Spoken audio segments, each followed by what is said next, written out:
Vismut+3 kationi tibbiyotda qo'llanilishi va dori vositalari tarkibidagi sifat hamda miqdorini aniqlash.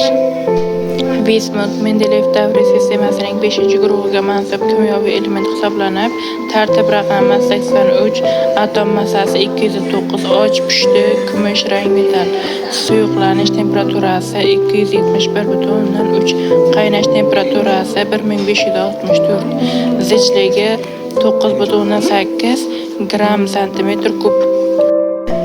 Massa shkalasi bo'yicha qattiqligi 2,5, yer po'stlog'idagi miqdori og'irlik jihatidan 2105%, barqaror izotopining massa soni 209, bir necha radioaktiv izotopi ma'lum. Eng ahamiyatlisi 210 vismut neutronlar bilan nurlanish orqali olinadi. Vismut alkokimyo davrida ham ma'lum edi. Uni surma, qalay va qo'rg'oshinning boshqa ko'rinishi deb o'ylashgan. 18-asr o'rtalarida yarim metall xossasiga ega bo'lgan mustaqil element deb e'tirof etildi. Vismut tabiatda har xil birikmalar holida uchraydi. Asosiy minerallari vismut oxiri, vismut yaltirog'i, kazolit, tetrodimit, vismutin. Vismut nodir elementlardan hisoblanadi.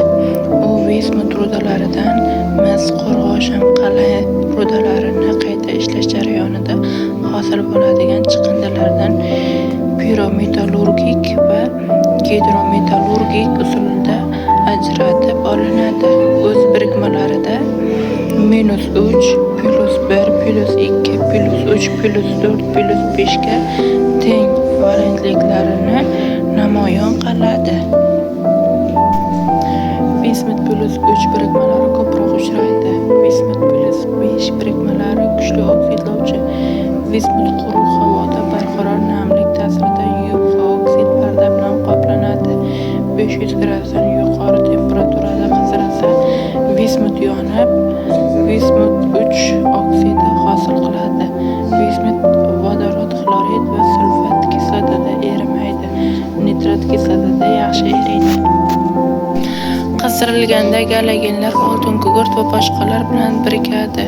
Vismutning angidridi vismut+5 oksidi va vodorodning birikishidan hosil bo'luvchi gidridi beqaror zaharli gazi ma'lum.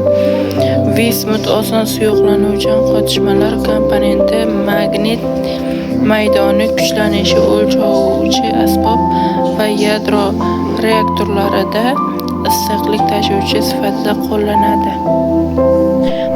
Vismutning sifat tahlili